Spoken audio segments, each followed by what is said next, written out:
dalam acara diseminasi Pak Bayu Hernowo sebagai rangkaian dari Guru Pembinaan.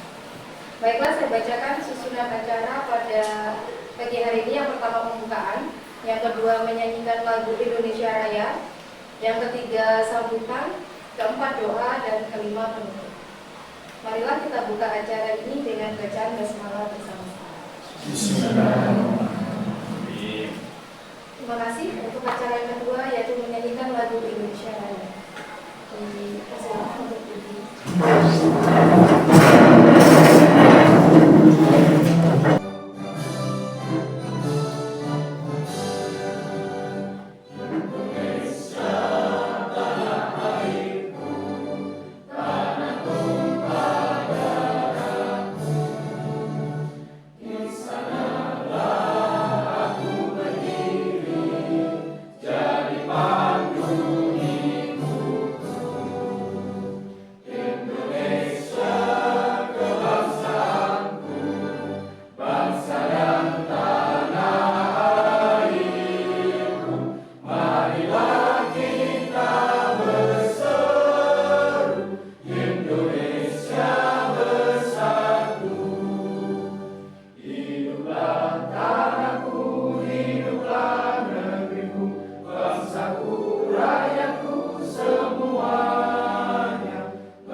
Assalamualaikum warahmatullahi wabarakatuh.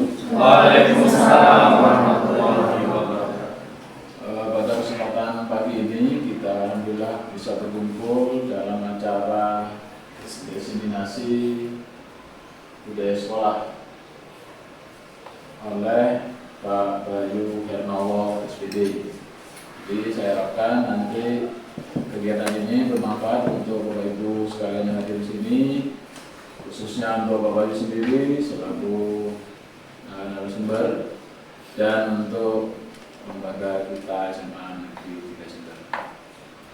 Dengan bacaan Bismillahirrahmanirrahim, maka secara resmi acara diseminasi ini dinyatakan dibuka. Terima kasih. Wassalamualaikum warahmatullahi wabarakatuh. Waalaikumsalam warahmatullahi wabarakatuh. Terima kasih kepada Bapak Sandi.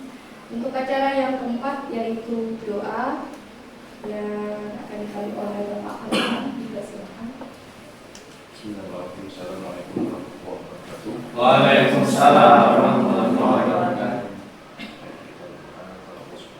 Semoga acara diseminasi oleh Bapak Hernowo sehingga lancar dan memberikan manfaat bagi kita semua.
menutup untuk acara ini dengan bacaan hamdalah bersama-sama.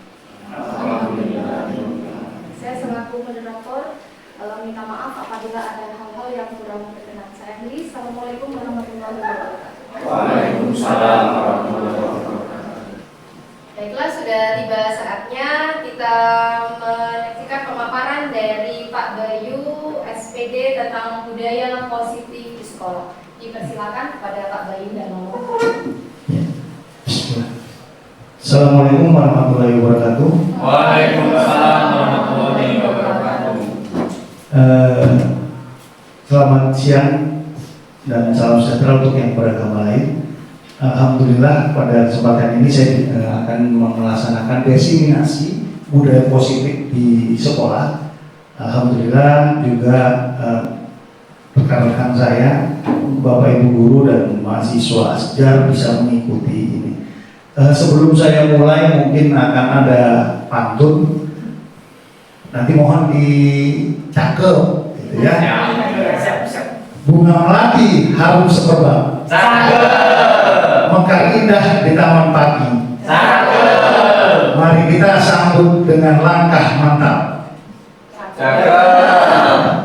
Diseminasi budaya positif di sekolah ini. Oke, teman-teman, saya bilang teman-teman saja karena teman-teman sejawat kita langsung ke budaya positif. Nah, budaya positif itu adalah budaya atau perilaku yang kita laksanakan selalu di sebuah instansi, terutama kalau kita instansi pendidikan, maka kita di instansi pendidikan berarti budaya sekolah. Apa itu budaya sekolah dan mengapa budaya itu penting? Maka ini yang akan kita jabarkan di sini untuk pengetahuan kita, untuk menjadi pengalaman kita. Oke, lanjut. Nah, budaya sekolah adalah nilai-nilai atau keyakinan-keyakinan dan kebiasaan-kebiasaan yang ada di sekolah kita. Jadi bukan hanya di SMA 3 saja, tapi hampir di seluruh sekolah di Indonesia itu masih punya nilai-nilai keyakinan atau kebiasaan-kebiasaan yang berpihak kepada peserta didik, sehingga peserta didik dapat berkembang menjadi pribadi yang kritis, penuh rasa hormat dan tanggung jawab. Itu adalah budaya sekolah.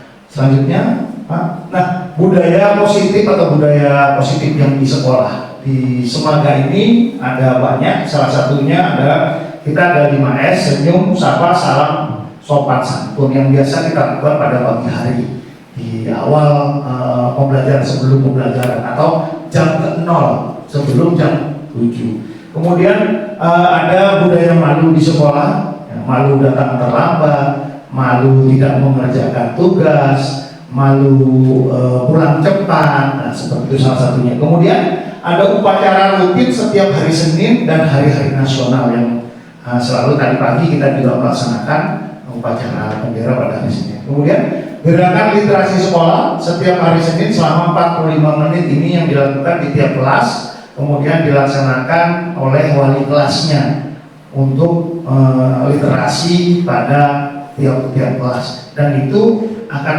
ada laporan kontinu setiap bulan, bahkan setiap minggu ada pelaporannya ke koordinator LS SMA 3. Kemudian membaca doa sebelum dan di akhir pelajaran. Kemudian sholat zuhur dan Jumat secara berjamaah. Nah, ini selalu kita laksanakan. Alhamdulillah di sini ada Pak Alvan sebagai koordinator atau pembina Remas yang selalu melaksanakan budaya sholat zuhur dan Jumat secara berjamaah. Kemudian budaya antri, biasa ada di kantin, kita selalu lihat antri walaupun tidak secara maksimal, tapi kita sudah mengajarkan bagaimana antri itu bisa membuat kita bertanggung jawab. Kemudian budaya asa, jadi ada sampah ambil, itu yang akan menjadi program kita sebagai CGP nanti mengedepankan program asa ini di SMA 3. Kemudian kegiatan bersih-bersih sekolah biasanya 1 bulan 1 kali. Ini kita bersih-bersih secara menyeluruh. Kalau bersih-bersih kelas ada piket, ya itu pasti ada setiap hari, baik sebelum pembelajaran maupun setelah pembelajaran. Tapi kalau bersih-bersih lingkungan sekolah dan lingkungan sekitar itu biasa SMA 3 ini mengadakan 1 kali dalam 1 bulan. itu biasa dilaksanakan. Terima kasih, dilanjut. Nah, ini salah satu penggambaran kita tentang budaya yang ada di SMA 3 itu. Yang pertama 3S, kemudian ini budaya sekolah malu, kemudian ini upacara, gerakan literasi, zuhur dan Jumat berjamaah, kemudian juga ada bersih-bersih lingkungan, kemudian ini berdoa memulai dan di akhir pembelajaran. Selanjutnya Pak, nah pembahasan kita kali ini berbicara mengenai eksplorasi konsep budaya positif. Jadi budaya positif itu banyak, bahkan kita akan membahas tentang perubahan paradigma atau teori kontrol. Kita akan membahas tentang makna disiplin dan nilai kebajikan yang tadi sudah sebentar saya bahas. Kemudian kita bicara tentang hukuman, konsekuensi dan restitusi. Apa itu hukuman, apa itu konsekuensi, apa itu restitusi atau penghargaan. Terus 3 motivasi perilaku manusia. Kemudian ada keyakinan kelas. Ya, salah satu keyakinan kelas itu tidak datang terlambat pada jam pelajaran. Mengerjakan tugas itu salah satu keyakinan kelas. Kebutuhan dasar manusia, ya, ada 5 kebutuhan dasar manusia yang wajib kita ketahui. Salah satunya adalah bertahan hidup, itu adalah kebutuhan dasar dari manusia. Kemudian nanti akan lebih mengerucut kita ke posisi kontrol, 5 posisi kontrol yang kita lihat nanti video-video, contoh video yang menggambarkan tentang 5 posisi kontrol kita sebagai penghukum, sebagai pemantau, sebagai pembuat rasa bersalah, sebagai manajer, nah seperti itu. Kemudian ada terakhir segitiga restitusi, bagaimana cara menangani permasalahan-permasalahan yang ditimbulkan oleh siswa-siswi kita, tapi lebih mengedepankan siswa-siswi kita terhadap perkembangan mental maupun spiritualnya, yang itu segitiga restitusi. Oke, lanjut Pak.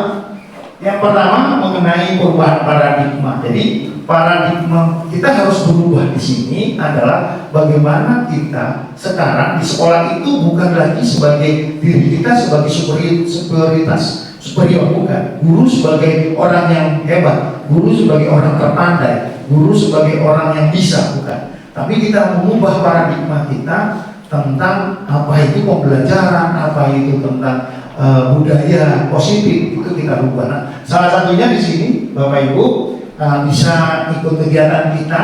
Jadi ini A atau B? Yang mana ini? Ini kelompok A, ini kelompok B, atau kelompok A, ini kelompok B? Oh, ini kelompok B, ini kelompok A ya. Oke. Jadi kegiatannya kita mulai. Anda dan teman Anda akan melakukan kegiatan cobalah buka. Dicobalah buka, ada kelompok A dan kelompok B. Saya sebut langsung kelompok A, kelompok B ya. Kelompok A tugasnya adalah mengepalkan tangan.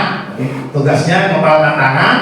Cobalah Anda bayangkan. Jadi yang kelompok A ini bayangkan bahwa Anda menyimpan sesuatu yang sangat berharga di dalam kepalan tangan Anda, sehingga Anda akan menjaga sekuat tenaga, ya pikiran, daya rasanya itu, nah, untuk kehidupan yang begitu penting bagi Anda. Karena ini yang misalnya ini uang 1 miliar bisa, atau ini istri saya, oh ini pokoknya yang paling penting. Kemudian tugas rekan Anda atau kelompok B adalah tugas B adalah untuk mencoba membuka dengan segala cara. Jadi kelompok B-nya adalah membuka segala cara. Ya, membuka boleh dengan menghardik, membujuk, boleh menghukum, boleh dengan pukulan, boleh bahkan dengan memberi sesuatu yang berharga, misalnya uang atau apa, memberikan sesuatu, menyogok lah itu namanya, boleh. Gitu. Tetapi kelompok B hanya menggunakan satu tangan, sama kayak kelompok A tadi satu tangan, maka kelompok B juga satu tangan. Boleh mengkritik, boleh memukul, boleh. Nah, intinya bagaimana kepalan tangan si kelompok A tadi bisa dibuka oleh si kelompok B. Oke, jadi gitu ya. Oke, maka kita lanjutkan. Bisa mungkin sambil kita menunggu ini, silakan kelompok A dan kelompok B. Kelompok A yang mengepal, kelompok B yang membuka. Yang membuka kelompok B. Silakan. Ayo Pak Oni, silakan sama Ibu Dita. Nah, Pak Bayu sama Pak Ini, Pak Alpan, mau apa? Oke, silakan. 1, 2, 3. Silakan dibuka. Pakai tangan satu. Ada tangan satu. Boleh terserah. Kalau ini Silakan.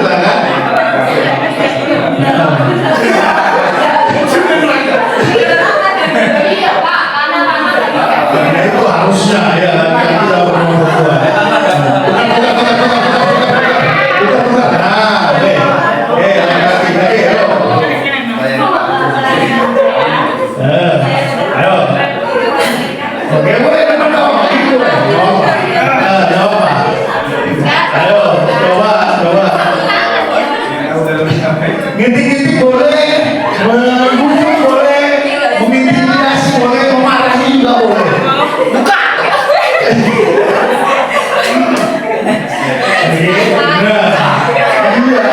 Oke.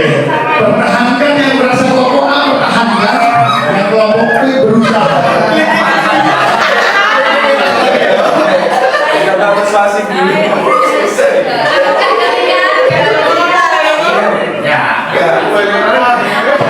Kalau udah buka saya putus loh. Oke. Sudah? Bagaimana? Sebentar.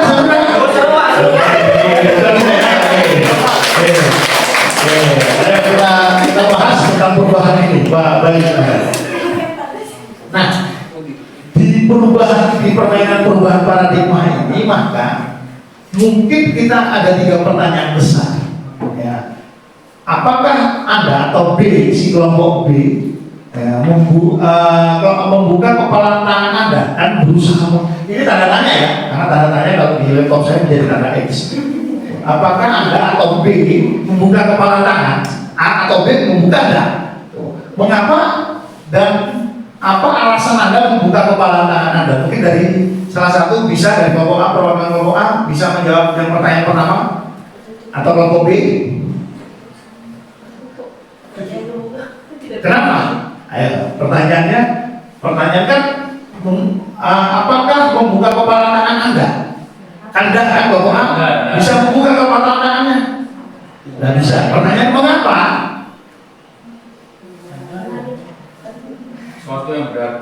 Suatu yang berharga. Apalagi? tidak bisa diganti dengan Ya, tidak mencoba sesuatu mungkin. Sudah dirayu 5M. Ada 5M ya. Nggak mau mahal ya. Mahal. Ada yang menggunakan fisik? Ada. Bagaimana? Betul ada yang menggunakan fisik mana? Terbuka tidak? Oh, bisa juga. Berarti si A tetap memegang teguh ya. Oke. Pertanyaan kedua, apakah B atau B menutup kepala tetap mengepalkan? Ya. Nah, pertanyaan, mengapa alasan si B tetap mengepalkan tangan? Alasannya adalah salah satu tadi bahwa hal itu sangat berharga bagi kita. Hal itu sangat berharga bagi kita, berarti bagi si A. Nah, si B kan berusaha membuka, bagaimanapun tantangannya apapun, berarti si A tetap mengepalkan. Dalam kegiatan ini sesungguhnya siapa yang megang kendali? Saya tanya. Si A megang kendali? Oke. Apakah si B tidak megang kendali? Si B megang kendali enggak?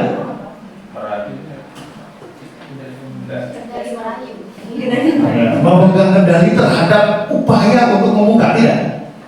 Iya, tetap memegang kendali. Sama-sama memegang kendali, cuma bedanya berlawanan. Yang satu tetap supaya bagaimana dia menutup, yang satu lagi bagaimana cara dia membuka, bagaimana caranya.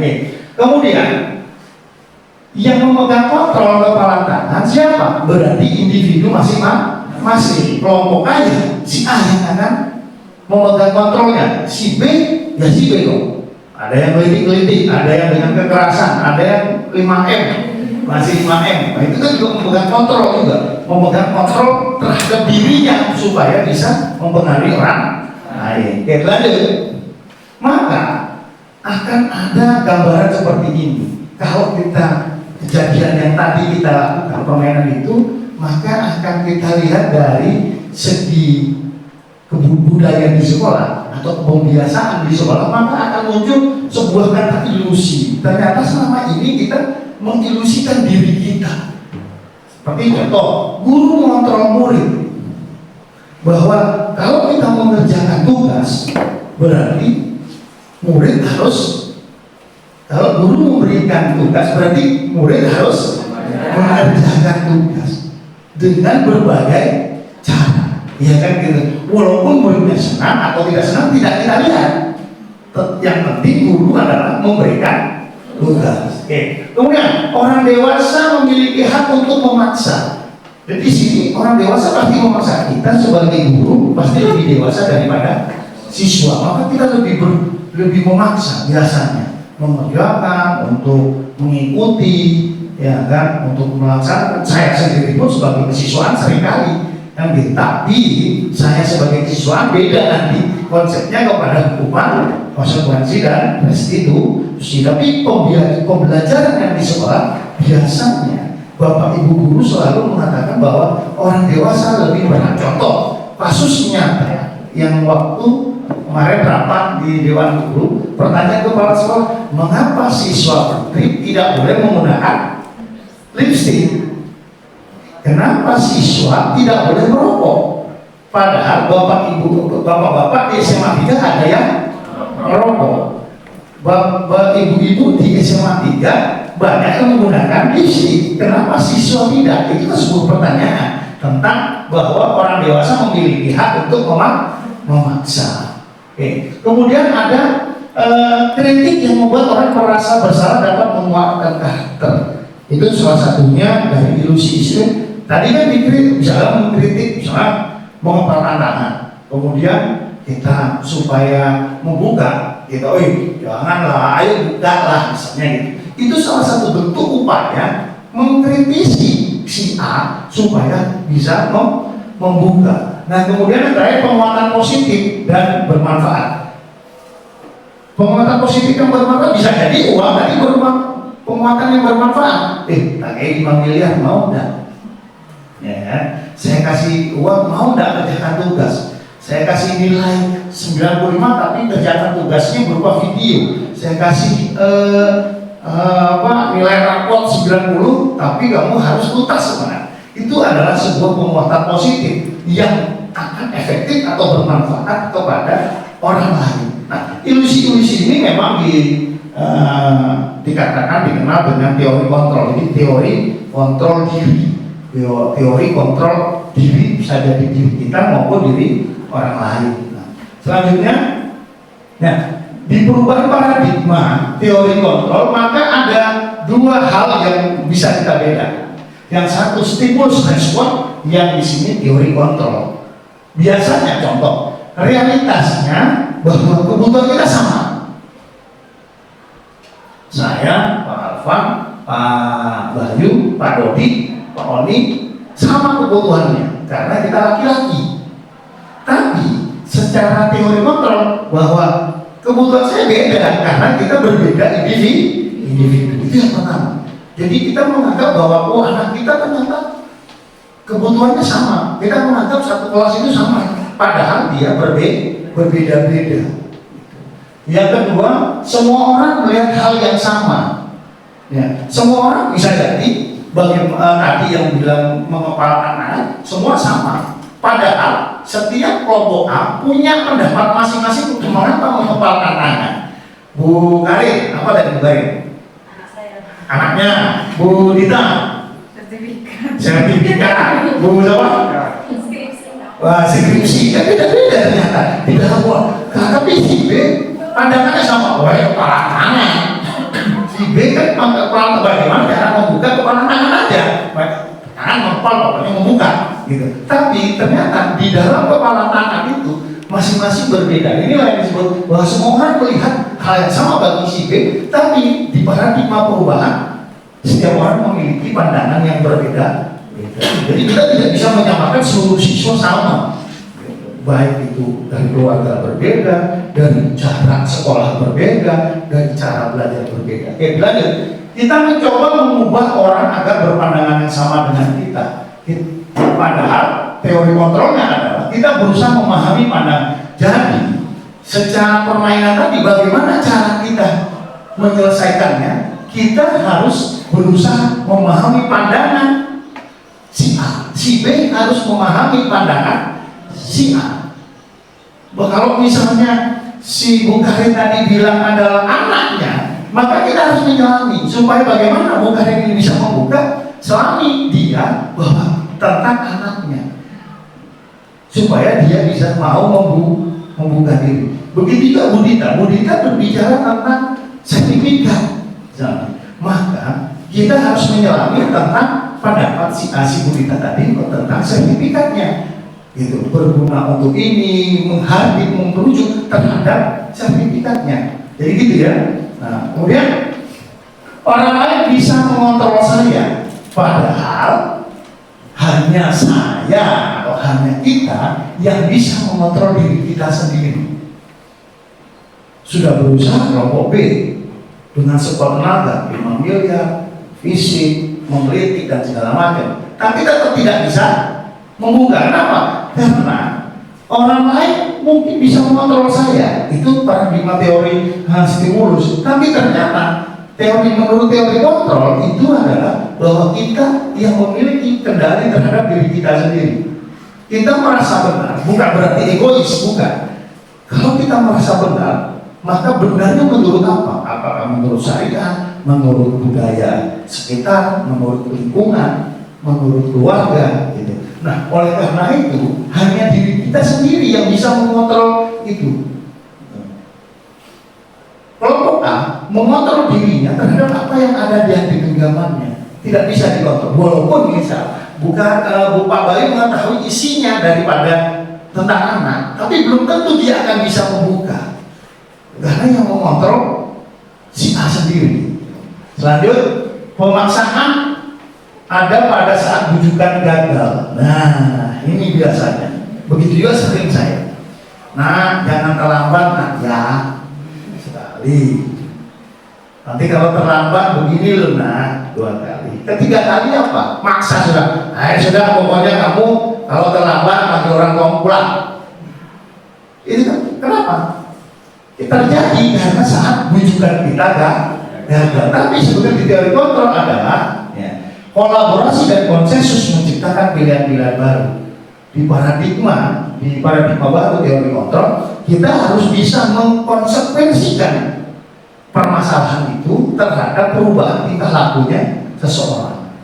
Contoh misalnya, sewaktu terlambat, saya masih belum bisa memahami terus terang mengenai tentang hal ini karena nanti bertolak belakang dengan setelah materi setelah ini. Ya. Kolaborasi dari konten, jadi kita bisa mengkolaborasi. Bagaimana nak supaya kamu tidak terlambat? Itu konsensusnya dia. Nah, bagaimana kamu supaya tidak terlambat? Gitu. Wah, saya harus begini Pak. Oh, kalau kamu nggak bisa, gimana lagi? Nah, itu konsep. Yang terakhir, metode berpikirnya menang atau kalah. Tadi kan berpikirnya bisa buka atau tidak, itu saja. Tapi kalau teori kontrol, model berpikir menang dan menang. Jadi walaupun saya tidak bisa membuka, tapi kalau saya sudah mengenang, mengetahui permasalahan si A, maka otomatis saya juga menang. Saya berantem sama Pak Bayu masalah hal sepele, uang misalnya. Kalau saya tidak paham mengapa Pak Bayu berseri keras terhadap uang itu, terus Pak Bayu juga terhadap saya itu tidak memahami kenapa saya berseri keras tentang uang itu, maka akan terjadi permusuhan terus-menerus. Selama kita memahami si A dan diri saya sendiri, insya Allah teori kontrolnya bisa dilaksanakan. Jadi itu paradigmanya ada 2, stimulus respon dan teori kontrol. Perbedaannya biasanya kita selama ini sebelum kita mengetahui guru penggerak selalu mengetahui bahwa semuanya adalah melalui respon, stimulus respon yang kita anggap. Tapi ternyata ada teori kontrol yang mengharuskan atau membuat kita melakukan sesuatu yang lain. Lanjut.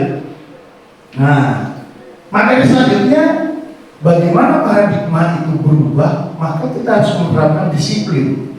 Nah, disiplin biasanya selalu identik dengan hukuman. Disiplin identik dengan apa? Konsekuensi. Gitu. Padahal disiplin bisa ditanggapi melalui hukuman, konsekuensi maupun restitusi. Lanjut Pak. Nah, di sini nilai-nilai makna disiplin dan nilai-nilai kebajikan adalah menurut Bapak Ki Hajar Dewantara di bukunya, saya belum baca bukunya.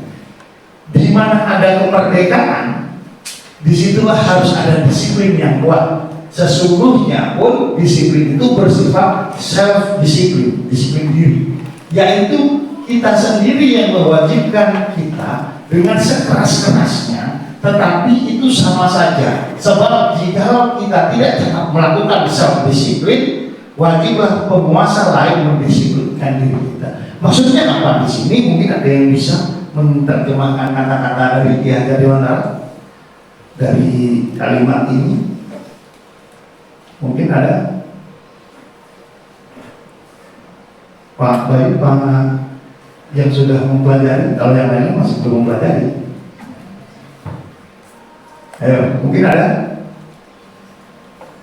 Pak Oni atau teman-teman saya mahasiswa, mungkin ada apa yang dimaksud dengan ini, kata-kata ini? Ya, silakan. Mas apa Pak? Yoga Pak. Mas Yoga, coba Mas Yoga. Maksudnya self disiplin itu ketika kita tidak bisa mendisiplinkan diri. Misal contoh kita telat, ya. Maka harus ada wajiblah penguasa lain mendisiplinkan diri kita. Contohnya guru atau Ya. di atasnya, kepala sekolah misalnya seperti itu atau atas. Betul. Jadi salah satunya begitu ya, bahwa disiplin diri kita itu tidak cukup. Bahwa saya harus bangun pagi, ya sudah bangun pagi. Tapi paginya seberapa pagi kita terhadap kebutuhan kita untuk sekolah? Bangunnya pagi, jam 6 itu pagi. Masuknya jam 7 cukup, tapi dia rumahnya tidak dipuji dan kurang. Nah, seperti itu. Jadi butuh ada namanya orang lain yang bisa mendisiplinkan kita, walaupun kita sudah disiplin. Tetapi poin pentingnya adalah bahwa tidak ada kebebasan tanpa harus disiplin. Jadi di mana ada kemerdekaan? Kemerdekaan itu kita berbuat sesuatu, bukan merdeka Indonesia merdeka, bukan. Tapi kita berbuat sesuatu. Disitulah harus ada disiplin yang kuat. Saya mau jadi dokter, saya belajar giat, saya mau jadi dokter, harus ada disiplin yang kuat. Apa? Belajar, dan belajar. Saya mau jadi tentara yang hebat, maka bagaimana saya harus menjadi tentara yang hebat? Berlatih, dan berlatih. Seperti itu. Itu namanya self disiplin. Jadi bukan berarti mau jadi dokter disuruh belajar baru belajar. Itu bukan self disiplin, itu nanti menjadi motivasi. Gitu. Self disiplin kita melakukan bentuk diri kita sendiri. Itu. Oke, kita lanjut. Nah, disiplin positif adalah atau merupakan salah satu cara penerapan disiplin yang bertujuan untuk menumbuhkan kesadaran serta memberdayakan peserta didik untuk melakukan sesuatu tanpa adanya ancaman, hukuman, atau penghargaan. Jadi disiplin positif kita melakukan salah satu penerapan disiplin, tapi tujuannya untuk kesadaran kita. Kita tidak butuh namanya penghargaan tadi. Saya bisa mengerjakan soal itu tanpa harus diberi hadiah oleh guru saya. Saya bisa mengelilingi lapangan ini tanpa harus saya dihukum dulu untuk mengelilingi.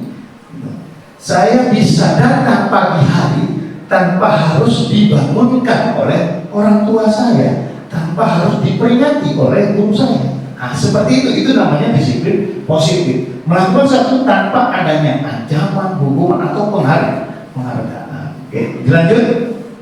Ya, makna disiplin dan nilai kebajikan. Saya bacakan aja. Menurut ahli menyatakan bahwa arti disiplin itu berasal dari kata Latin disiplina, yang artinya adalah belajar dan belajar. Kata yang disiplina yang artinya belajar. Kata disiplinnya juga berasal dari kata disiplin atau pengikut. Untuk menjadi seorang murid atau pengikut, seseorang harus paham betul alasan mengapa mereka mengikuti suatu aliran atau ajaran tertentu, sehingga motivasi yang terbangun adalah motivasi intrinsik, bukan motivasi ekstrinsik. Melakukan sesuatu harus dari dalam dirinya, itu namanya motivasi intrinsik. Sedangkan kalau saya mau hebat, kalau saya nanti diberikan sepeda motor, saya harus pintar. Kalau saya akan diberikan sepeda motor kalau naik kelas, itu namanya motivasi ekstrinsik. Jadi ekstrinsik dari luar. Saya tidak terlambat karena takut dihukum Pak Bayu. Ya, kan? Saya mengerjakan tugas takut dihukum oleh Bu Rifon. Nah, inilah ekstrinsik. Tapi kalau intrinsiknya, saya mau mengerjakan tugas untuk diri saya supaya saya ngerti.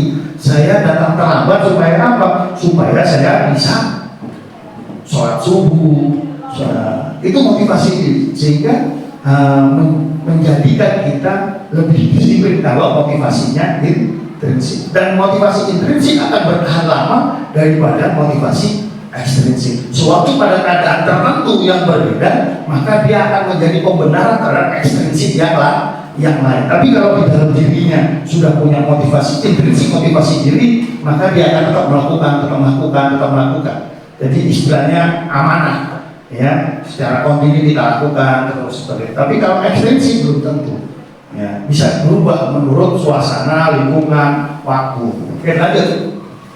Nah, makna disiplin dan nilai kewajiban seseorang yang memiliki disiplin itu berarti mereka bisa bertanggung jawab terhadap apa yang dilakukannya, karena mereka mendasarkan tindakan mereka pada nilai-nilai kebajikan universal. Jadi seluruh perilaku kita yang berdasarkan atas disiplin atau motivasi intrinsik kita, maka itu disebut bertanggung jawab terhadap dirinya sendiri minimal. Bertanggung jawab pada orang lain, bertanggung jawab terhadap lingkungan, terhadap sosial.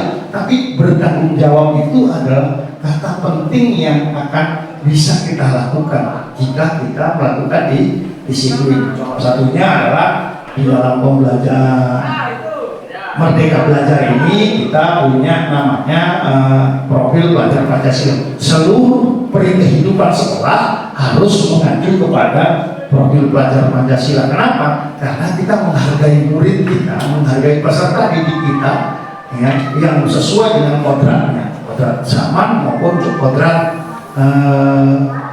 zaman dan kodrat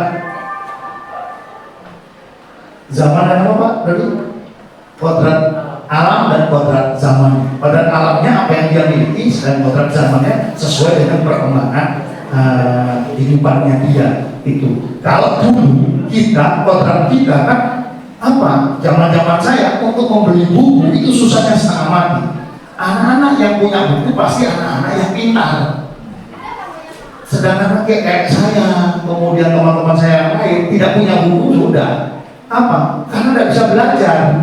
Nah, seperti itu. Itu adalah bagaimana zaman dulu guru bisa mengoptimalkan keadaannya itu supaya menjadi orang-orang yang hebat seperti sekarang. Itu kodrat zaman. Kalau kodrat alamnya, banyak anak-anak, contohnya SBY itu berasal dari keluarga miskin. Pak Jokowi berasal dari keluarga miskin. B.J. Habibie berasal dari keluarga miskin. Dengan kodrat alamnya yang begitu, mereka bisa mengubah karena ada paradigma di sebuah sekolah yang menjadikan dia berubah. Itu. Oke, lanjut. Nah, kemudian selanjutnya setelah kita tahu paradigma perubahan, kita tahu disiplin, makna disiplin dan budayanya, kemudian kita harus mengetahui 3 motivasi perilaku manusia. Motivasi yang pertama adalah motivasi seseorang ya pasti untuk menghindari ketidaknyamanan atau hukuman. Kenapa kita tidak terlambat? Takut dihukum. Siswa kalau kita tanya, nah kenapa kamu datang pagi? Pasti jawabannya supaya tidak dihukum. Nah, maka itu motivasi seseorang motivasi untuk menghindari ketidaknyamanan atau hukuman. Ya. Kenapa kamu tidak suka sama Bu Rifon? Karena Bu Rifon galak. Nah, itu maka otomatis untuk menghindari ketidaknyamanan atau hukuman. seperti itu. Kenapa kok tidak suka Pak Dodi? Pak Dodi menghukum aja, jarang bicara tapi menghukum. Nah itu pasti. Yang kedua, untuk mendapatkan imbalan atau penghargaan dari orang lain. Saya melakukan sesuatu karena imbalan. Contoh, siapa nak yang mengerjakan tugas ini, tugas bebas ini, maka saya kasih nilai 8,5. Itu pasti motivasi. Saya juga sering dulu. Jadi kalau dosen, kalau bisa membuat tugas yang lain selain tugas seperti ini, maka akan tambah nilai. Oh, saya mengerjakan tugas yang lain, bukan yang seperti yang sudah ada. Kenapa? Karena ini mendapatkan nilai tambah, pasti itu. Kemudian yang terakhir, untuk menjadi orang yang mereka inginkan atau menghargai diri sendiri dengan nilai-nilai yang mereka percaya. Ini yang terbaik. Jadi mereka ingin, jadi kita jadi orang yang menghargai diri sendiri, bahwa kalau saya bisanya A ya sudah A, kalau saya bisanya B ya sudah B. Dan tetapi permasalahan di sini akan menjadi kompleks apabila tadi paradigma perubahan jadi tidak bisa dikatakan. Contoh misalnya, Pak Bayu ini murid saya. Sewaktu saya tanya, Bayu, kamu bisa nggak kerjakan tugas pakai video? Nggak bisa. Kamu bisanya pakai apa? Oh, saya cuma bisanya tulis tangan, Pak. Kalau saya tidak punya paradigma perubahan tadi, tidak tahu bahwa karakter seseorang, kemudian kita menghargai gitu, maka saya salahkan. Wah, enggak, besok pokoknya kumpulkan pakai video.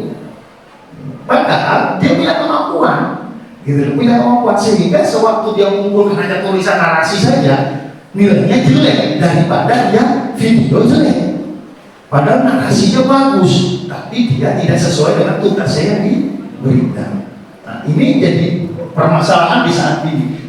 Untuk menjadi orang yang mereka inginkan dan menghargai diri sendiri.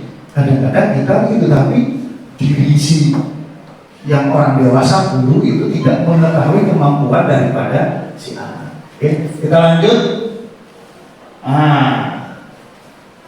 Pertanyaannya ada lagi, pertanyaan untuk semuanya di sini.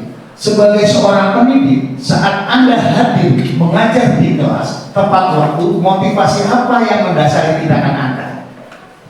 Saya kasih waktu 5 detik untuk berpikir, saya tanya satu-satu. Sebagai pendidik Anda hadir tepat waktu, motivasi apa? Dari 3 tadi, motivasi apa yang menurut Anda? Berikut, motivasinya apa berikut? Anda tuh datang tepat waktu terus setiap hari, motivasinya apa? Ya supaya tidak korupsi waktu. Tidak korupsi waktu. Kalau Bu Karin, memenuhi kebutuhan anak-anak. Bu Dita, sesuai perencanaan pembelajaran. Kalau itu Memberikan contoh kepada siswa agar disiplin. memberikan contoh di belakang Pak. Memberikan contoh ya. Ada lagi? Mas apa yang belakang? Mas Surya. Kenapa Mas Surya? Misalnya masih jadi guru sudah selalu datang tepat waktu ke kelas. Apa motivasinya? Saya sama seperti Bu Dita supaya sesuai dengan perencanaan. Tidak ada motivasi supaya saya terlihat tidak ada motivasi supaya saya terlihat selalu full lah. Yang hari masuk tepat waktu, udah kan? Jadi seperti itu. Oke, lanjut. Nah, bila di sekolah Anda tidak ada peraturan yang kedua, bila di sekolah Anda tidak ada peraturan yang mengharuskan pendidik datang tepat waktu dan tidak ada surat teguran bagi pendidik yang datang terlambat dan tidak ada atasan yang memuji Anda, apakah Anda tetap melakukan hal yang tadi Anda katakan? Berikut. Iya. Tetap ya, berarti motivasi diri sendiri. Tetap. Bu Dita juga tetap, Bapak juga? Oke, Pak Mulya gimana? Mungkin kalau untuk yang memuji itu, karena kita kan juga butuh apresiasi ya dari rekan ataupun dari pihak lain, mungkin itu agak sedikit mengurangi gitu Pak, untuk bagian apresiasinya. Tapi kalau hukuman atau teguran itu enggak. Enggak ya, jadi itu. Oke, lanjut Pak, itu jawaban dari Bapak Ibu. Maka ini salah satu bentuk kelakuan siswa ya. Jadi dia salah satu siswa tidak memakai atribut, memberitahukan agar dia tidak dihukum. Ini salah satu mungkin bisa kita play saja.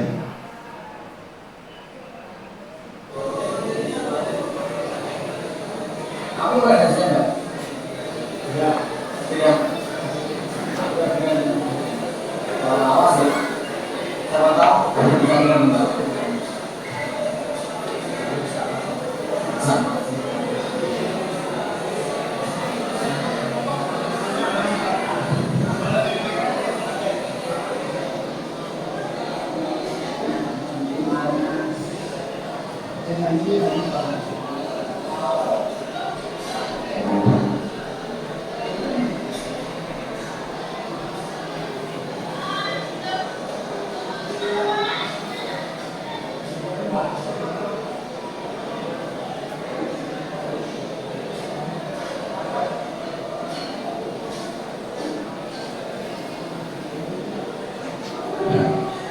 Oke, dari sini bisa terlihat bahwa si siswa A yang tidak pakai dasi tadi itu merasa dia akan memakai dasi itu karena takut dihukum oleh Bu Chandra, seperti itu, maka dia memakai. Gitu. Jadi ada bantuan orang lain untuk supaya dia berubah bahwa memakai dasi itu karena hukum. Oke, selanjutnya video selanjutnya. Nah, berani maju karena akan mendapatkan reward. Hari ini kita mempelajari buku Mendel yang hari ini kalian sudah bawa ini dan belajarnya. Di modul aja dijelaskan bahwa buku Mendel terbagi menjadi dua, yaitu buku Mendel 1 dan buku Mendel 2. Buku Mendel 1 terdiri dari persidangan non-hibrid dan buku Mendel 2 adalah persidangan hibrid. Kalau hibrid maksudnya adalah memiliki satu sifat, dan hibrid memiliki dua sifat. Nah, Bayu punya contoh soal. Sekarang siapa yang mau maju mengerjakan contoh soal ini?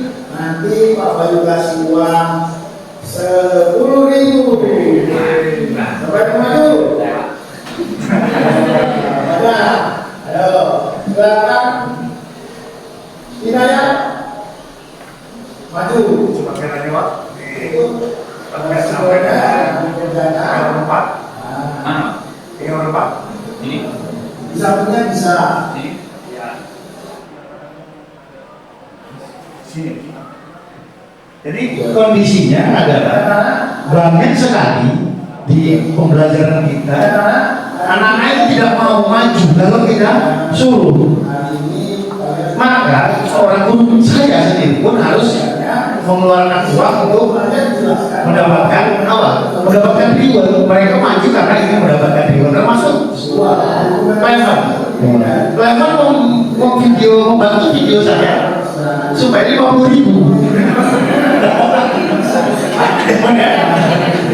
dibagi 3. Jadi ini salah satu Lemon yang membantu saya memvideo. Jadi banyak anak-anak tidak mau, kalau kita kasih soal mana mau, hanya anak-anak yang mengerti saja yang akan maju, tapi anak-anak yang tidak ngerti tidak mau maju. Padahal kita kepengen mereka supaya mengapresiasikan diri, bukan hanya bisa mengerjakan soal, tapi apa yang terjadi? Nah, itu yang bisa saja. Nah, dengan cara saya kasihkan uang, mereka bisa, dan itu pun membawa catatan biasanya. Atau yang bisa saya tambahkan nilai. Wah, banyak yang maju. Jadi itu salah satu motivasi yang lain. Dilanjut Pak. Nah, membersihkan sampah orang lain demi kenyamanan badan. Dan ini tidak ada. Jadi ini ilusi saya. Membuat video ini, saya kepengen ada anak-anak itu yang dengan berani mengambil sampahnya sendiri tanpa diperintah oleh guru. Bahwa saya tidak nyaman di kelas ini kalau banyak sampah. Itu yang saya pengen. Tapi apa yang terjadi? Tetap sampah ada, tetap nggak ngerti. Baru gurunya baru bilang, nah ambil itu botol itu sampah, baru lakukan. Nah ini ilusi yang pengen saya inginkan coba. Jadi membersihkan sampah orang atau ini nyaman. Saya hari ini kita mempelajari buku Mendel. Kalian sudah tahu bahwa buku Mendel ada 2, buku Mendel 1 dan buku 2. Ya, nama ya? Oh tidak, memang itu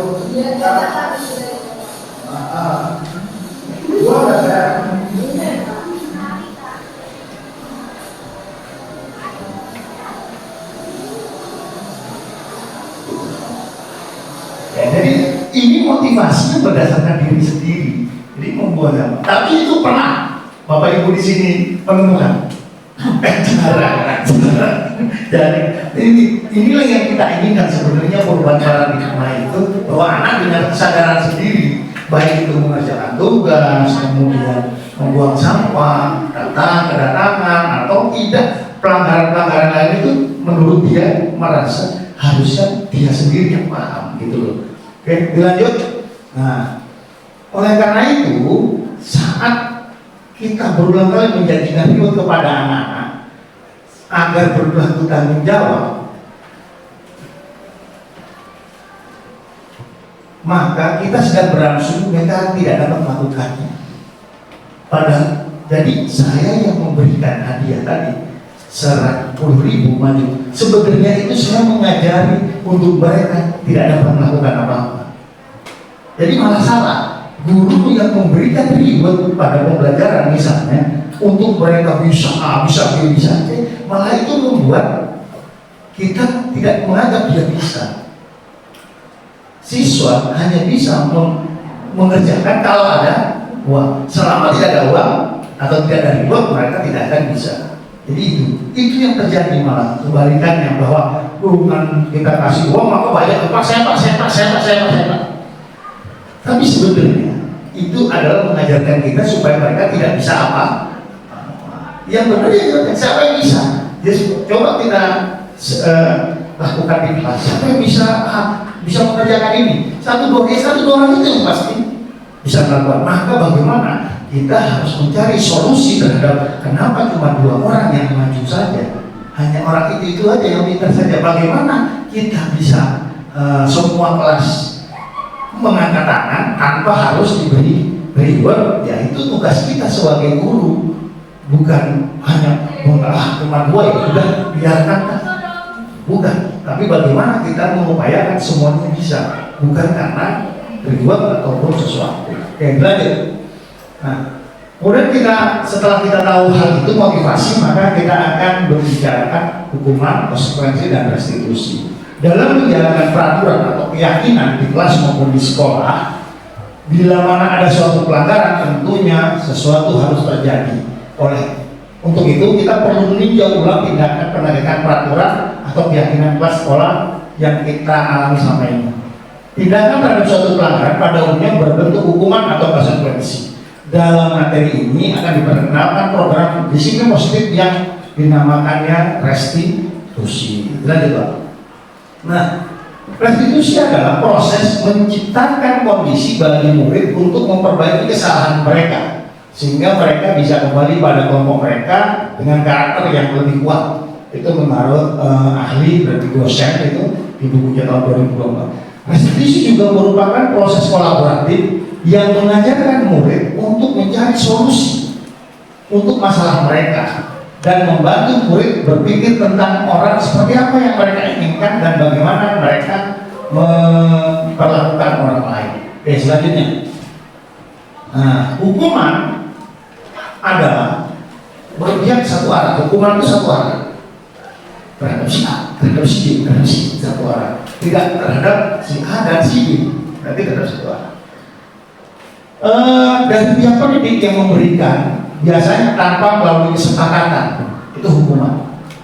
Hukuman yang diberikan biasanya berupa fisik maupun psikis. Jadi itu hukuman itu tanpa kesepakatan. Misalnya kalau di awal kita, jika kalian datang terlambat, maka kalian akan berdiri di depan kelas. Sepakat, maka kita lakukan. Tapi ini tidak. Jadi kita, kenapa kamu terlambat gini? Ya sudah, usah. Dengan kita memberikan push-up itu berarti kita memberikan hukuman. Karena apa? Tanpa ada kesepakatan awal kan? Berdiri, bukan push-up. Nah, itu namanya hukuman. Konsekuensi biasanya sudah disepakati oleh peserta didik, tapi peserta didik tidak nyaman dalam waktu yang pendek, tidak nyaman.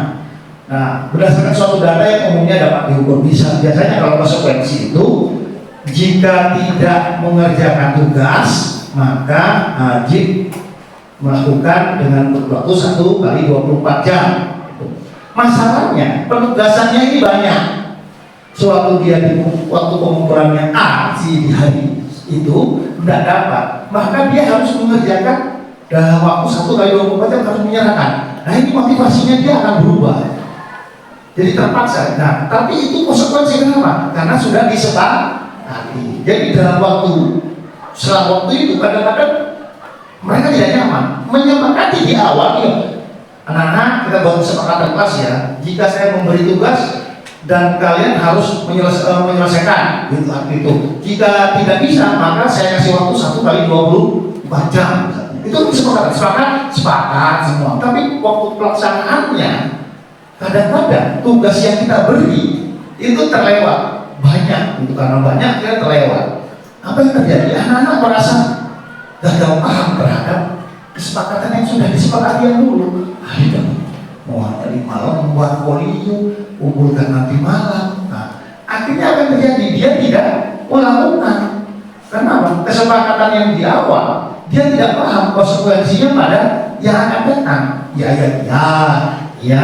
saja. Tapi setelahnya baru salah. Coba dulu kalau tidak dapat mengumpulkan pada hari itu, maka diberi waktu 3 kali 24 jam. Ya kan? Nah, karena istilahnya konsekuensi itu sesuai tapi dia tidak dapat melakukannya. Terus restitusi bukan untuk menebus kesalahan, namun untuk belajar dari kesalahan. Restitusi memperbaiki hukuman, tawaran, dan bukan paksaan. Nah, menuntut untuk melihat ke dalam diri, fokus pada solusi, mengembalikan murid yang berbuat salah pada kelompoknya. Saya katakan restitusi seperti ini memang penerapannya yang susah setengah mati.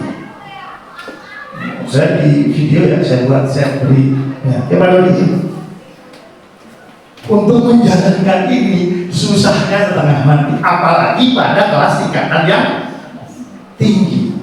Kalau untuk kelas tingkat SD, SMP mungkin bisa, pada kelas tingkatan SMA atau perguruan tinggi untuk membuat ini susahnya setengah mati.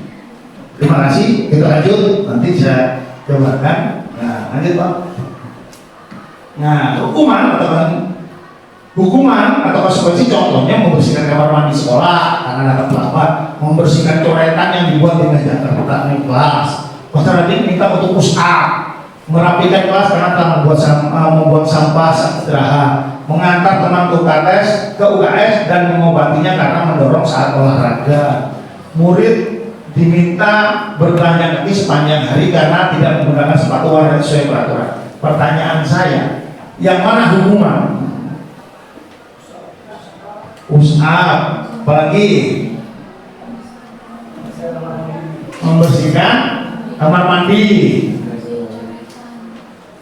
membersihkan coretan, karena membersihkan yang dibuatnya. Jadi hukuman kira-kira mana? Hukuman ada 5-6 item, baru 2 hukuman, dan yang terakhir murid diminta belanja kaki sepanjang karena itu hukuman. Oke, jadi 3 hukuman dan 3 konsekuensi. Membersihkan kamar mandi hukuman, membersihkan coretan itu konsekuensi. Karena apa? Dia membuat coretan, konsekuensinya membersihkan. Push up itu namanya hukuman. Merapikan kelas karena telah membuang sampah telah membuang sampah saat istirahat. Jadi membuat sampah saat istirahat, maka dia harus konsekuensinya merapikan. Mengantar ke UKS dan mengobati karena mendorong saat berolahraga, konsekuensi.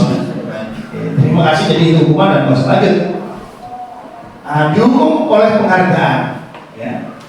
Penghargaan itu menjadi tidak efektif kalau dihukum dengan penghargaan.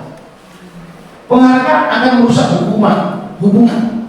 Misal, kalau kamu tidak terlambat lagi, maka nanti Pak Bayu kasih bisa berupa materi itu dikasih. Maka itu penghargaan jadi tidak efektif. Kenapa? Karena itu menjadi motivasi si anak supaya tidak terlambat. Orang penghargaan merusak hubungan. Maka kalau sang guru melakukan itu, maka hubungan saya dengan guru Berbeda, bukan lagi saya mengajari, membina, mengayomi, mengajar, bukan. Menjadi saya sebagai seorang yang lebih daripada peserta didik murid. Seperti sebagai ketua, dia anggota. Sebagai dia direktur, dia staf atau bawahannya. Seperti itu hubungannya. Penghargaan mengurangi ketepatan. Ya jelas, dengan saya beri iming-iming penghargaan itu, maka ketepatan terhadap hukumannya tidak tepat lagi. Yang kita inginkan mereka akan selalu datang tepat waktu, bukan terlambat. Gitu. Penghargaan menurunkan kualitas, ya. Penghargaan mematikan kreativitas. Misalkan tadi, siapa yang mau maju Pak Bayu kasih 10.000, maka penghargaan itu mematikan kreativitas. Hanya anak-anak tadi yang penting maju, bukan lagi dia bisa, dia mampu menyelesaikan permasalahan, tapi yang pokoknya dapat uang. Ya, kemudian penghargaan menjadi penghukum, menjadi hukuman malah, menjadi tidak efektif, menjadi tidak berguna karena penghargaan tadi. Seperti tadi, seorang guru memberikan hadiah, kalau ada yang bisa maju, itu sama saja anak itu dihukum bahwa sebenarnya dia tidak bisa apa-apa. Gitu. Karena dia hanya maju karena uang. Gitu. Ya. Lanjut Pak. Nah, pengaruhnya ada jangka pendek dan jangka panjang pada sebuah penghargaan itu. Penghargaan efektif jika kita menginginkan seorang melakukan sesuatu yang kita inginkan dalam waktu pendek. Dan jangka waktu panjang penghargaan tidak efektif.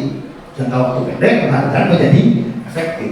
Jika kita menggunakan penghargaan lagi dan lagi dan lagi, maka orang tersebut akan bergantung kepada penghargaan yang diberikan serta kehilangan motivasi dari dalam. Motivasi intrinsiknya tidak ada. Jika kita mendapatkan penghargaan untuk melakukan sesuatu yang baik, maka selain kita senantiasa berharap mendapatkan penghargaan, kita pun menjadi tidak menyadari bahwa kita tidak menyadari bahwa tindakan baik yang kita lakukan itu berdampak. Itu salah satunya. Oke, lanjut Pak. Nah, contoh keyakinan kelas. Jadi kita bisa menghukum, membuat konsekuensi, membuat restitusi karena kita memiliki keyakinan kelas.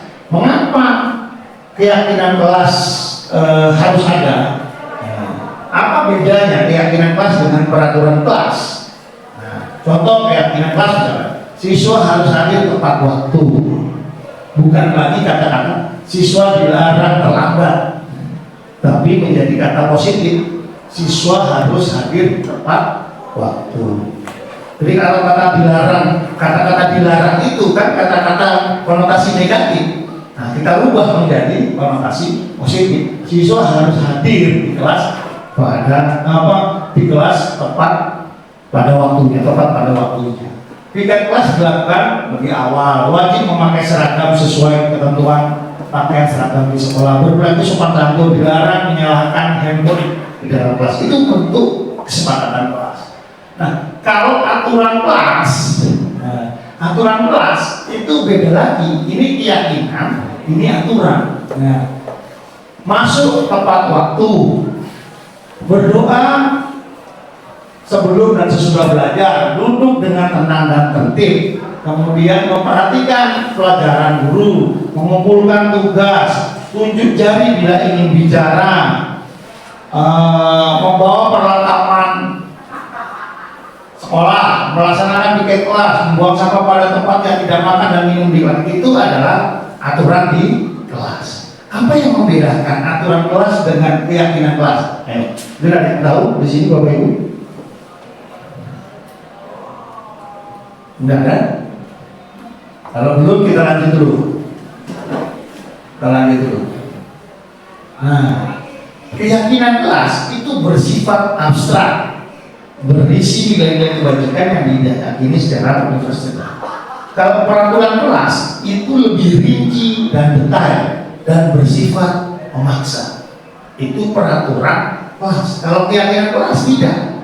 Mereka terbangun oleh keyakinannya mereka sendiri. Oke.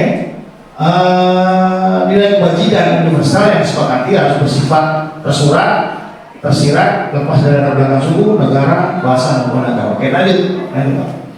Nah, contohnya seperti ini, ada peraturan kelas, ada keyakinan kelas. Mendengarkan ketika guru telah bicara, tidak menjawab pembicaraan, mengangkat tangan jika ingin bertanya. Seperti itu. Sedangkan keyakinan kelas menghormati diri sendiri dan orang lain, saling menyayangi, beriman, bertakwa, disiplin, bertanggung jawab. Jadi bedanya di situ.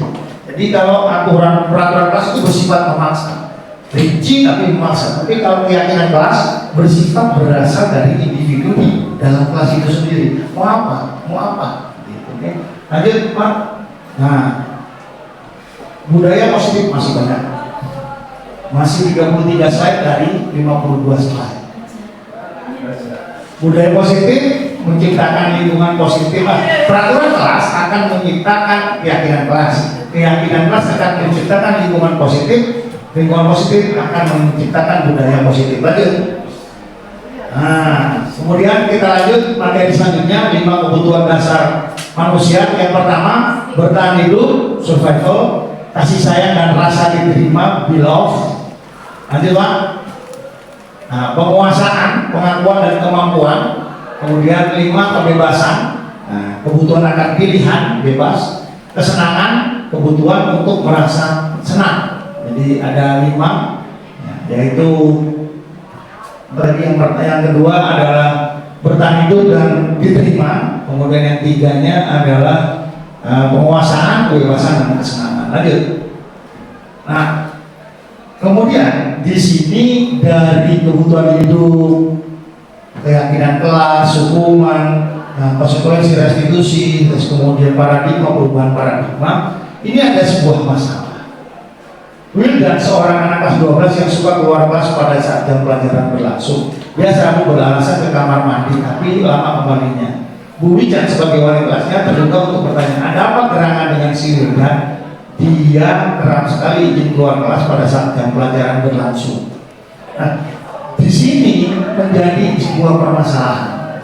Ya. Kemudian kita lanjutkan. Nah, next. Nah, identifikasi masalah, maka ada beberapa kemungkinan jawaban yang diberikan Wildan ketika Ibu Wijan mengajukan pertanyaan. 1. Saya bosan belajar terus di dalam kelas.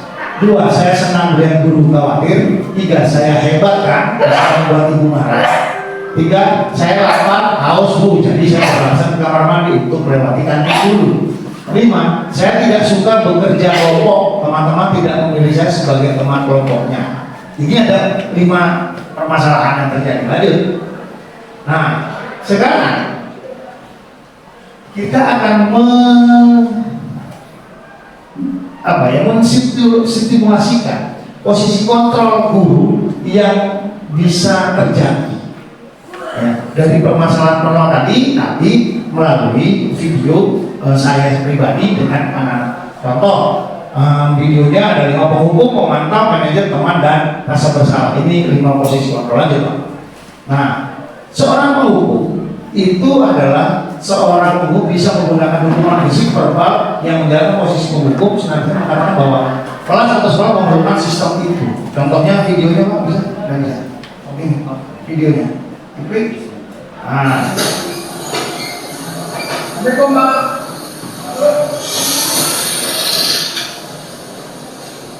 Dari mana? Pak, tadi saya ngerti. Kita sudah rumah jalan saya ini. Tahu masuk jam berapa? Jam 11 berapa? Sekarang sudah jam 11 lain. 20 kan? Berapa menit? Saya sudah masuk rumah lalu belakangan ke kantin. Jangan tidak kurang. Ayo, benar, turun 5 kali besar. Coba. Turun. 2, 3, 4, 5. Sudah. Oh, jangan ulangi lagi. Saya sudah masuk. Kalian harus masuk. Paham? Paham? Jangan lagi dalam paham? Ya. Nah, ada lagi kita sebagai teman di sini kita berorientasi kepada permasalahan itu yang dilakukan oleh siswa itu mentolerir diri karena kita sebagai teman. Tetapi ada makna di balik itu bahwa sebagai teman itu kadang-kadang juga berguna, juga kadang-kadang menjadi bumerang bagi seorang guru. Oleh karena itu kita sebagai guru harus lebih protektif kepada pemilihan bagaimana kita menangani sebuah masalah. Nah, sebagai teman guru, guru biasanya tidak akan menyakiti murid, tidak akan menghukum, namun akan tetap berupaya mengontrol murid melalui persuasi. Ini contohnya.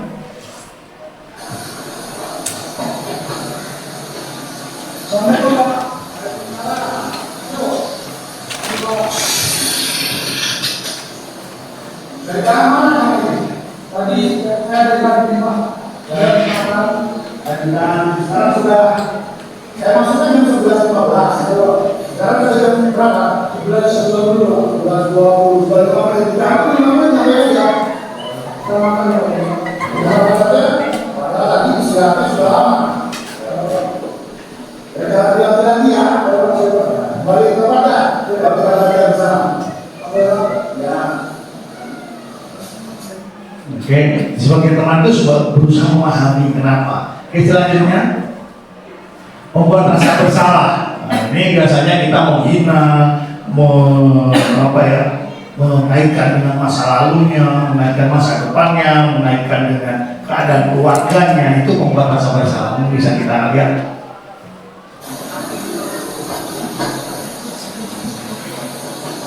Assalamualaikum Pak.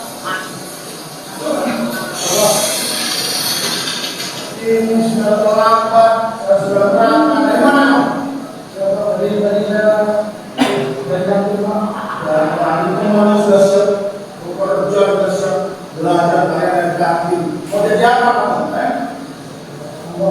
Alah, jadi apa kamu? Alah, sama dulu kamu nggak bisa. Kata juga karena nggak bisa apa. Nah, gimana ini pengangguran kamu nanti? Gak lagi. Jawab. Pokoknya kalau ada dua kesalahan lagi kamu gak usah belajar juga terminologi. Ya, balik kepada. Jadi membuat rasa bersalah itu malah membuat mental itu psikisnya itu menjadi tidak ada di pelajaran itu atau di sekolah itu, malah mereka akan terbayang-bayang terngiang-ngiang dengan rasa yang ditimbulkan oleh seorang guru. Jadi lanjut pemantau. Nah ini pemantau pakai videonya Bu Chandra karena saya tidak punya. Dilanjut Pak, boleh diperlihatkan? Ya.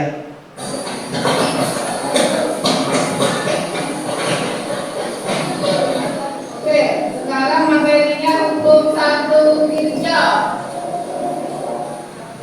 Sigma I masuk sama dengan sigma I apa mereka? Sigma E. Misalnya ada titik perjalanan sini.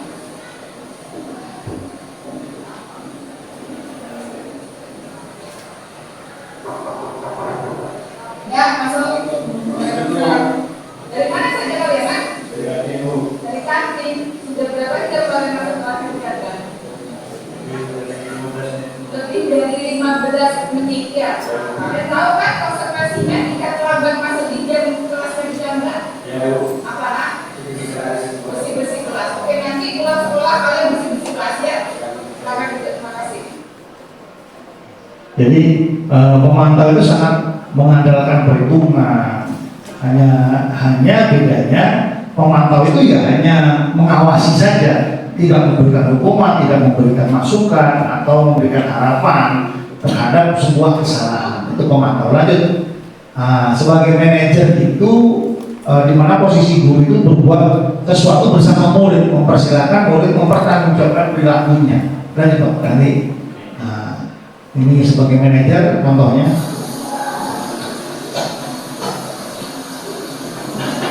Assalamualaikum Pak. Dari mana ini saya? Jadi kita dari Kementerian Pak. Dari kantin, ya. Ini sudah sudah 5 menit itu ya, kalau pelajaran ya, perangkat, kamu baru datang. Tahu salahnya? Berapa salahnya? Lebih lagi ya, apalagi dulu waktu SMA sering lama, jadi dalam bulan lagi, ya, dalam lagi ya. Terus kenapa kamu tadi? Jadi sebenarnya kita sudah masuk, tapi kalau di pasal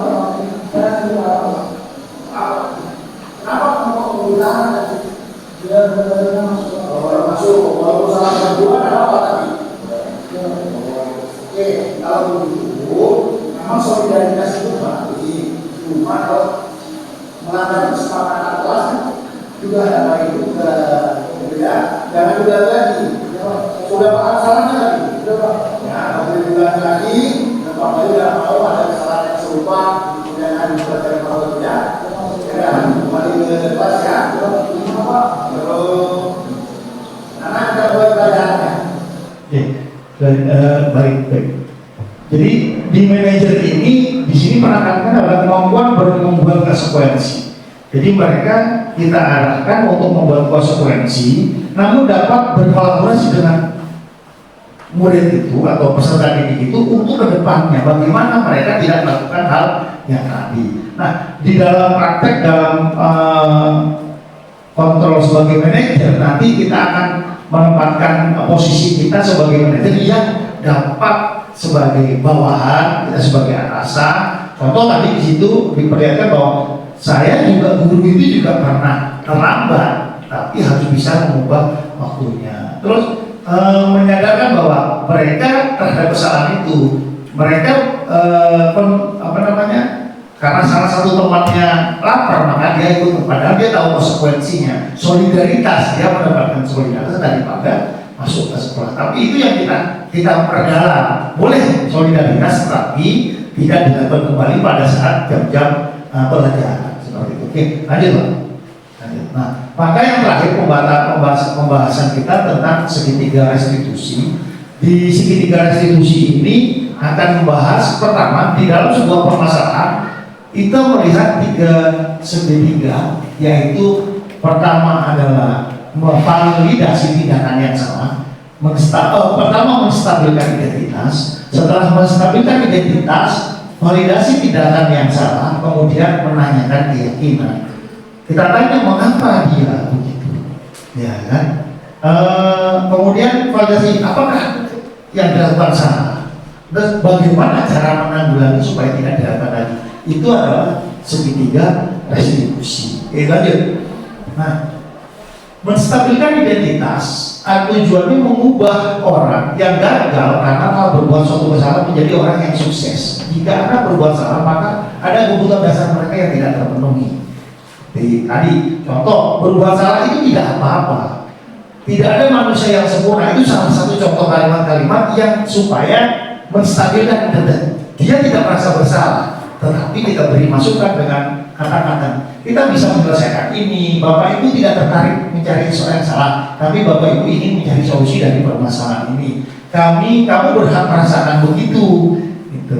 Lalu apakah kamu sudah menjadi teman yang baik untuk dirimu sendiri? Jadi itu adalah kalimat-kalimat yang bisa kita pakai untuk menstabilkan identitas. Yang kedua, validasi tindakan adalah langkah kedua. Kita harus memahami kebutuhan dasar yang mendasari tindakan anak tersebut kesalahan, membuat salah. Contoh kalimatnya, padahal kamu bisa melakukan yang lebih buruk dari ini ya.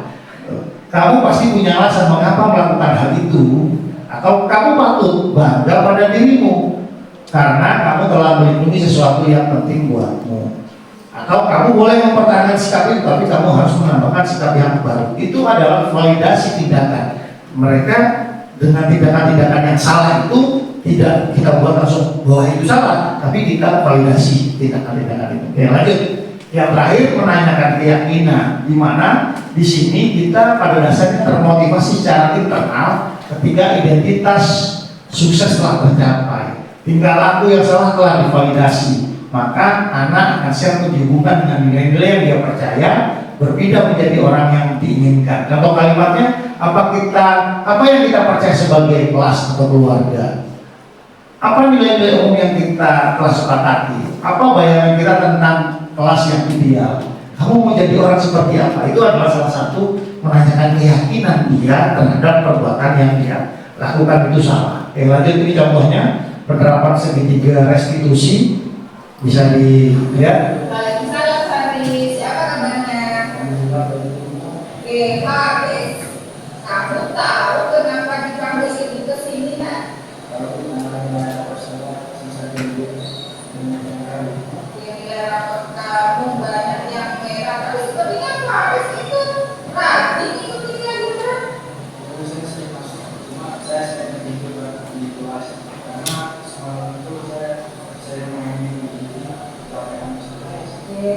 Kali ya, semua orang itu pernah melakukan kesalahan. Masa ini juga pernah melakukan kesalahan. Tapi ada alasannya ya. Ada alasannya kenapa kamu tadi nilai rapotnya kamu banyak yang enggak, kenapa tadi? Karena banyak main game waktu malam harinya, jadi paginya kamu ketiduran. Itu kan yang harus ya. Oke, terus kamu masih ingat kira-kira yang kamu lakukan itu sudah sesuai dengan keyakinan kelas atau tidak? Belum ya. Berarti kamu ingat ya, keyakinan kelas apa yang kamu lakukan? Selalu bertanggung jawab ya. Oke, Faris sudah ingat keyakinan kelasnya yang kamu lakukan, yaitu selalu bertanggung jawab ya. Jadi pertama, apa yang kamu lakukan untuk solusi untuk masalah yang kamu? Nah, rapotnya kamu kan banyak yang ragu. Solusi untuk masalah yang kamu. Nah, ternyata Faris tahu apa keyakinan kelas yang sudah kamu lakukan. Jadi penerapan segitiga restitusi itu banyak modelnya, cuma tetap mengacu pada 3 hal ya: identifikasi masalah, validasi kesalahan, kemudian terakhir adalah kita menanyakan konsekuensinya itu. Nah, kenapa kita melakukan restitusi itu penting? Ya, karena membuat rasa bersalah itu menguras energi. Kemudian kenapa ketika kita merasa bersalah, kita mengalami identitas kegagalan. Jadi anak-anak yang bermasalah, anak tetap bermasalah, itu katanya. Bahkan kalau kita ambil contoh di zaman saya dulu sekolah, anak-anak yang tidak naik kelas seharusnya di kelas berikutnya menjadi anak pintar, karena sudah pernah melakukan, pernah mengingat, melihat materi yang diajarkan guru. Apa yang terjadi? Anak-anak yang tidak naik kelas itu pada tahun berikutnya menjadi tetap terbodoh. Kenapa? Ya kan, ketika merasa bersalah, kita mengalami identitas kegagalan. Anak-anak yang tidak naik kelas pasti akan mengalami kegagalan identitas. Jadi dia tidak akan mampu untuk bangkit lagi. Saya menjadi terbesar, harusnya yang tinggal kelas menjadi orang yang terpintar karena sudah pernah tahu materinya, tahu tugasnya. Ini malah tidak bisa apa-apa. Gitu. Perasaan bersalah membuat kita terperangkap pada masa lalu, di mana kita sudah tidak bisa berbuat apa-apa. Jadi karena rasa bersalah, siswa merasa bersalah, maka siswa akan terperangkap di masa lalu. Nah, jadi mereka akan tetap melakukan hal yang salah lagi, seperti itu. Dan lanjut. Nah, bagaimana? Di akhir pengunjung ini, Bapak Ibu, tadi tentang restitusi, tentang budaya positif, kemudian hukuman, konsekuensi, restitusi, kemudian 5 kebutuhan pokok, 3 motivasi yang dimiliki oleh seseorang. Nah, pada hari ini saya mau bertanya, bagaimana definisi hari ini, Bapak Ibu? Mungkin bisa satu-satu memberi tanggapan, memberi nanggapi. Jelek Pak, tidak enak Pak, boleh. Masing-masing dari Ibu sama? Ya, Bu Anda, coba gimana tanggapannya tentang destinasi ini? Bagus, cukup memberikan motivasi bagi guru apabila mengajar di kelas. Lanjut Ibu Zahra, mana Bu Zahra? Cukup bagus juga, jadi kita jadi bisa mengetahui bagaimana untuk menjadi guru yang baik. Lanjut Ibu. Menurut saya definisi hari ini itu sudah bagus dan bisa dijadikan terutama disiplin waktunya Pak. Itu kan orang Indonesia juga kan disiplin waktunya masih kurang, jadi bisa diterapkan di sekolah-sekolah. Ya, Bu Dita gimana? Diseminasi hari ini juga sangat bagus untuk memberikan pandangan bagi kita semua yang hadir di sini untuk menjadi tenaga pendidik atau guru yang lebih baik ke depannya untuk mengelola kelas ini. Pak Bayu, gimana Pak Bayu? Ya, seminasi hari ini sangat spesial. Nah, bagus karena mengulang kembali materi saya yang dulu sudah dilupa. Bagus sekali sih. Pak Moni, gimana Pak Moni? Seminasi hari ini menarik menurut saya Pak, karena dengan penanganan yang menurut saya terbiasa dengan penanganan yang lama, karena biasa di pondok pesantren. Ketika di sini saya menemukan hal yang baru. Terima kasih. Mungkin Pak. Ayo gimana ya? Seminasi hari ini bisa menambah wawasan saya mengenai bagaimana menanggapi teman-teman murid yang melakukan kesalahan, bagaimana cara kita menanggapinya seperti itu. Lanjut Ibu. Ibu Mary. Untuk diseminasi hari ini tentunya sangat bagus Pak. Jadi kami sebagai pendidik untuk kedepannya pastinya bisa mendapatkan ilmu baru ketika kami bisa lebih baik untuk siswa lagi. Terakhir Pak. Mulia Pak. Mulia gimana Mulia? Diseminasi hari ini cukup baik sekali Pak, karena kami sebagai mahasiswa banyak informasi yang belum pernah kami dapat dari yang Bapak katakan tadi, mulai dari awal sampai akhir.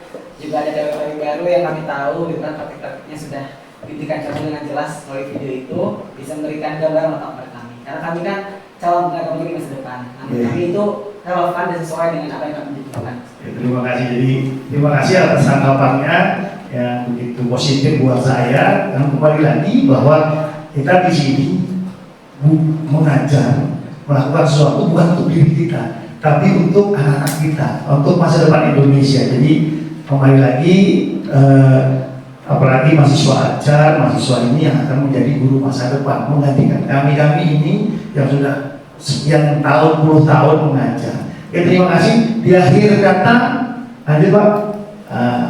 Terima kasih. Nanti salam guru penggerak tahu, Bapak Ibu, tergerak, bergerak, menggerakkan. Nanti kalau salam guru penggerak, tergerak, bergerak, menggerak. Gitu ya, oke. 3, 2, 1. Salam guru penggerak, tergerak, bergerak, menggerak. Terima kasih.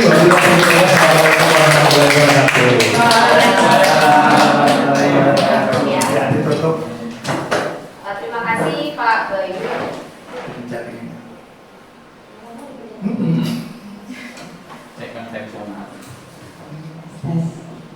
Terima kasih Pak Bayu atas pemaparannya, sangat menginspirasi dan semoga membawa manfaat untuk kita semua. Amin. Untuk menjadi tenaga pendidik yang lebih baik lagi untuk bangsa. Saya kira cukup sekian untuk acara diseminasi pada siang hari ini. Sekali lagi saya ucapkan terima kasih kepada Bapak Ibu yang telah berkenan hadir dalam acara diseminasi kali ini. Saya selaku moderator, mohon maaf apabila ada suatu hal yang kurang berkenan. Saya akhiri. Assalamualaikum warahmatullahi wabarakatuh. Waalaikumsalam warahmatullahi wabarakatuh. Oke Bapak Ibu,